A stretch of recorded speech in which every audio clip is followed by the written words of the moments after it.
All right, guys, the Utah Jazz end their 4-game losing streak against the Dallas Mavericks. This is the Utah Jazz postgame show on the Hoopster channel.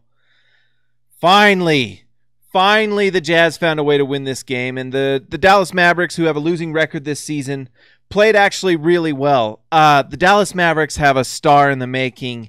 He might already he's not in the making. He's just a star. His name's Luka Doncic. He was fantastic tonight. The Jazz were able to overcome Doncic and really kind of stifle everyone else on the Mavericks. It was the Doncic show, and it's fun to watch. There wasn't a lot else going on for the Dallas Mavericks. If you're a Mavericks fan, you've got to be excited about what you have with Luka Doncic. It took this year's first-round pick to get him, but it's worth it. If you get that stud that you can build around, I mean, that's what you need. And Dennis Smith Jr. will get better.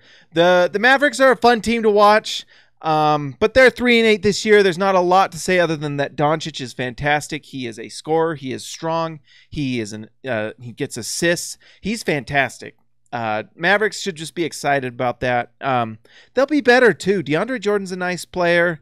Like I said, Dennis Smith Jr. is a nice player that will get better. Wesley Matthews, I don't know if his time there is done. Probably. Harrison Barnes can hit a 3. There's some interesting things about that team, but they don't have a lot of big guards, so it makes it hard for them to really contain opposing guards. I don't know why the Mavericks always have these Berea-type players who are so small, but I don't know. Enough about the Mavericks. Let's talk about the Jazz. It was the return of Donovan Mitchell. It's the first game he said he's ever taped his ankles, and my goodness, he about murdered Doncic at the rim with that dunk. My goodness, that was vintage Donovan Mitchell that we've been wanting to see this year. It finally happened. Tape your ankles, Donovan. I know you may not like it, but your taped ankles were getting you inside the rim, and you could just see his confidence. When he buried that dunk, he made the next 2 threes. His confidence was just there. Now, at the end of the game, he missed like 2 or 3 in a row. If he makes those, he closes out the game pretty easily, but he made enough. I believe he made that 1 free 3 at the end that closed the game. When Donovan Mitchell gets his 3 back, this team is going to be where they were last year. This game, you saw it. The Jazz were up by like 26 at one point, and that was because Donovan was dishing the ball, making threes, and dunking it. It's so fun to watch when Donovan Mitchell is on. He's just a superstar when he's hitting his 3-point shot because everything else opens up. You saw it when he made that 3. That one play that was as interesting as anything was that when he made that 3, you saw DeAndre Jordan and the other one who was guarding him, they double-teamed Donovan, and then he just makes an easy pass to Gobert who dunks it. That's the next level for the Jazz. When Donovan gets that 3-point shot going with consistency, it's over. He's going to be fantastic. Rubio, I'm still so torn on Rubio. Tonight, Rubio had 12 assists, but he also shot 3 for 13. It's just, I don't know what to think, guys. It's so hard. Dante Exum had a better plus-minus. He played better defense. He had foul trouble tonight. But if he didn't have foul trouble, I would be surprised if he didn't get more run. It was nice to see Rubio hit that 3 at the end because he just can't hit threes right now.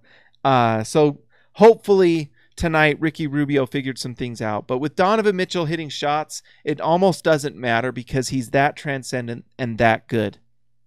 Another shout out to a player that was really good in the first half and a big part of the reason why the Jazz broke out to such a big lead. And you guys keep telling me in the comments, and believe me, I know, I watched the games.